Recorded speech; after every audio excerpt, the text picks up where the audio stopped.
देखिए, ये हमारे देश के प्रधानमंत्री नरेंद्र भाई मोदी जी का हर आदमी को देश के साथ जोड़ना, देश की भावनाओं के साथ जोड़ना, ये प्रयास आज से नहीं, वर्षों पहले से। अगर आपको याद होगा, एक स्टैचू ऑफ यूनिटी का एक कॉन्सेप्ट था और उस कॉन्सेप्ट को लेकर के उन्होंने कहा कि सरदार पटेल जी का एक बहुत बड़ा योगदान इस देश के एक करने में रहा है।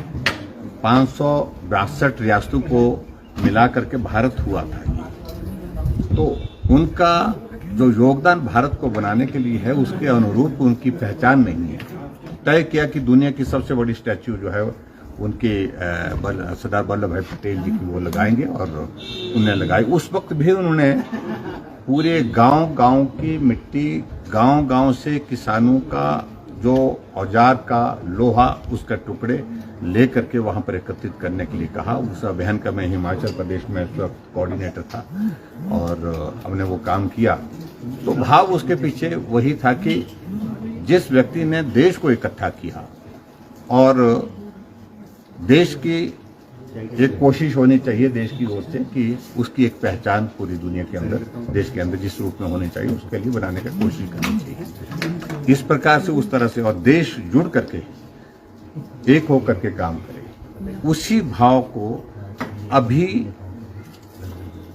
जो आदरणीय प्रधानमंत्री जी ने जो शुरुआत की है एक नई सोच की, मेरा देश मेरी माटी, जो हमारे देश के लिए जिन लोगों ने, जिन शहीदों ने, जिन लोगों ने शहादत दी है, जवानों ने शहादत दी है, उनका स्मारक जो दिल्ली में बनाया गया है, उस स्मारक के अंतर्गत एक वाटिका का वहाँ पर निर्माण जो जिस प्रकार से चल रहा है, जहाँ पूरे देश भर की इस मिट्टी को लेकर के वहाँ पहुँचाने का एक कार्यक्रम तय हुआ है और पूरे देश भर में यह कार्यक्रम चल रहा है, ताकि देश जो है उन शहीदों के उस योगदान को भी स्मरण कर सके, उनकी भावनाओं के साथ जुड़ सके, देश भावना, देश की एक देशभक्ति की भावना के साथ जुड़ सके।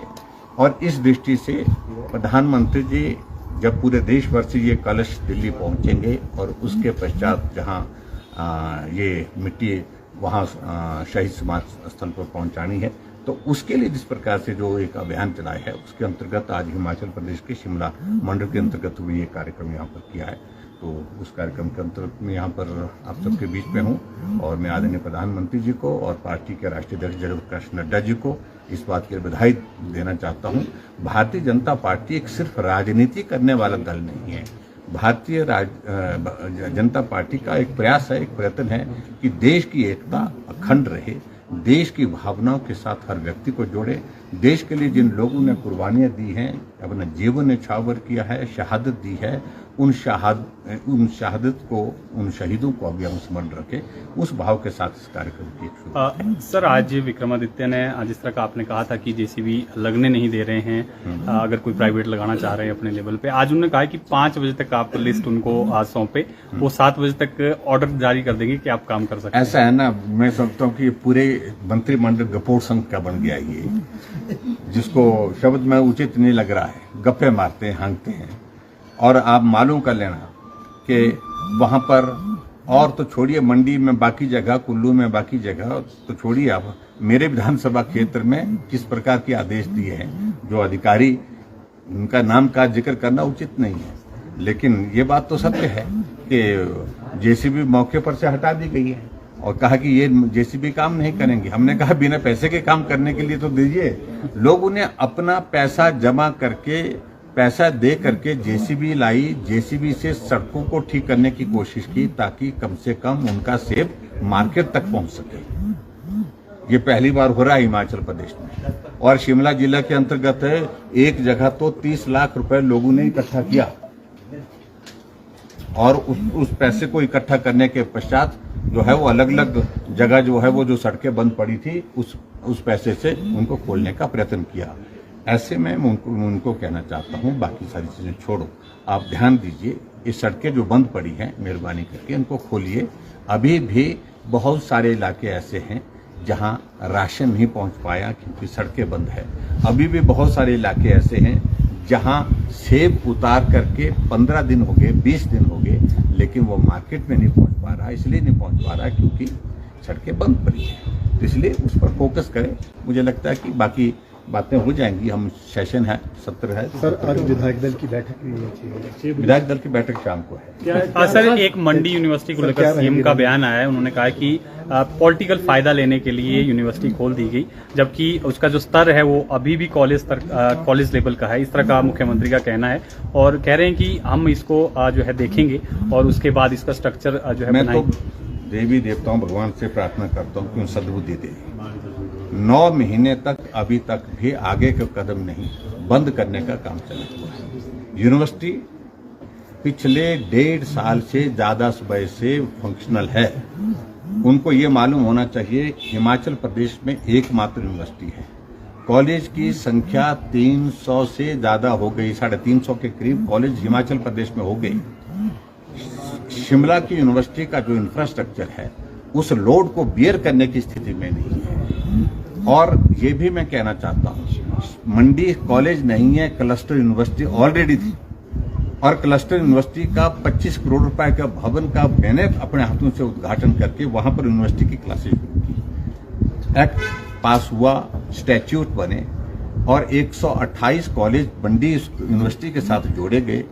बाकी 146 कॉलेज जो है वो शिमला यूनिवर्सिटी के साथ जोड़े गए। और आखिरकार पिछले वक्त से जब से सरकार बनी है, क्या वजह है कि यूनिवर्सिटी का वाइस चांसलर हटा दिया? क्या वजह है कि जो यूनिवर्सिटी की जो ग्रांट थी, जो 10 करोड़ रुपए वहां पर देनी थी, उसको ब्लॉक करके रख दिया? आज वहां पर टीचर्स की सैलरी के पैसे नहीं मिल पा रहे। आखिरकार वो कहना क्या चाहते हैं? मंडी ने अगर सरकार बनाने में योगदान नहीं दिया तो अब मंडी सरकार हटाने में योगदान देगा। हिमाचल प्रदेश में कांग्रेस की सरकार, अगर मुख्यमंत्री का बस चले, वो तो ये स्थिति पैदा करने की कोशिश कर रहे हैं कि मंडी को हिमाचल से ही निकाल दिया जाए। क्या मंडी हिमाचल प्रदेश का हिस्सा नहीं है? 10 विधानसभा क्षेत्र है और जो यूनिवर्सिटी वहां पर शुरू की गई थी, बच्चों की एडमिशन की प्रोसेस कंप्लीट हो गई, बच्चों की एडमिशन की प्रोसेस चल रही है। रिक्रूटमेंट वहां पर जो पोस्टों की क्रिएशन की गई थी, उन पोस्टों की भर्ती की प्रक्रिया पूर्ण होने के बाद रिजल्ट होल्ड पर रख दिया, रिजल्ट नहीं निकाला गया है। आखिरकार कब तक रोकेंगे? क्या सुखविंदर सुक्खू जी ये मानते हैं कि वो हमेशा के लिए मुख्यमंत्री है?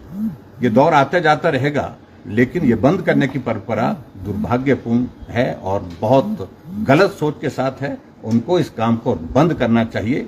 और मैं समझता हूं कि बद्दुआएं बहुत बुरी चीज होती है। लोग आज बद्दुआएं दे रहे हैं कि ये भी बंद कर दिया, ये भी छीन लिया, ये भी छीन लिया, ये भी छीन लिया। ये छीनने का काम बंद करिए। विक्रमादित्य सिंह ने प्रेस वार्ता में ये भी कहा है कि जो केंद्र से राशि आई है पीएमजेएस की या एसडीआरएफ की, वो हिमाचल को आनी ही थी। वो वाइट पेपर जारी करें आपके लिए उन्होंने कहा है कि एक एक्स्ट्रा राशि कोई आई होगी। देखिए, ऐसा है, उनको बोलना जरा याद करिए कि जब केंद्र में कांग्रेस पार्टी की सरकार थी, उस वक्त हिमाचल प्रदेश में इस प्रकार की आपदाएं आई हैं। कितना पैसा केंद्र ने जारी किया है? आज तक का हिमाचल प्रदेश के इतिहास में सबसे ज्यादा पैसा अगर रिलीज हुआ तो अभी हुआ है। और अभी भी मैंने कहा कि व्यक्तिगत रूप से मैंने गृह मंत्री जी से भेंट भी की और बात भी की और पत्र भी लिखा है और मैंने यही कहा है कि नुकसान बहुत ज्यादा हुआ, आपने मदद की है, उसके लिए धन्यवाद किया मैंने। और साथ साथ में ये कहा कि हमारी जरूरत और ज्यादा है, इसलिए आप और मदद करें। अगर मुख्यमंत्री भी इस भाषा में बात करे तो मुझे लगता है कि उसका एक पॉजिटिव असर होगा। लेकिन वो इस प्रकार से मुख्यमंत्री और इनके मंत्री लोग जो है वो केंद्र को गाली दे करके ये सोचेंगे कि भी हम राजनीतिक रोटियां सेकते रहें, वो संभव नहीं है। राजनीति की शुरुआत इस आपदा में की है तो कांग्रेस के नेताओं ने की है। ये बहुत ही दुर्भाग्यपूर्ण है और हम पूरा सहयोग और समर्थन दे करके जो है सरकार को काम करने का अवसर दे रहे थे। लेकिन दुर्भाग्य है कि इस आपदा की घड़ी में कांग्रेस ने राजनीति। तो विधायक दल की बैठक है, क्या बड़े मुद्दे रहने वाले? आज शाम को है बैठक में स्वाभाविक रूप से मॉनसून सेशन है और मॉनसून सेशन से संबंधित जो इश्यूज है उस पर चर्चा होगी।